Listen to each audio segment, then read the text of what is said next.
घोड्याचा हात भारी आहे, लेकराचा हात भारी आहे, स्त्री हट बाय हट लेकराचा असे काही म्हणतात.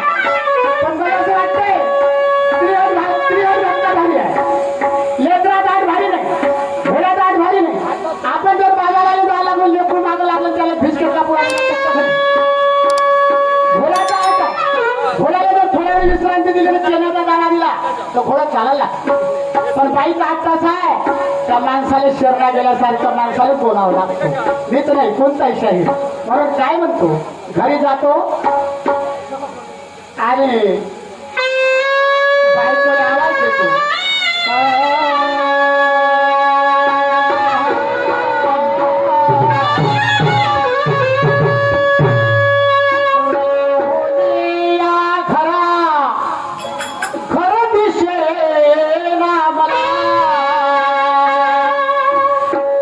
राहुली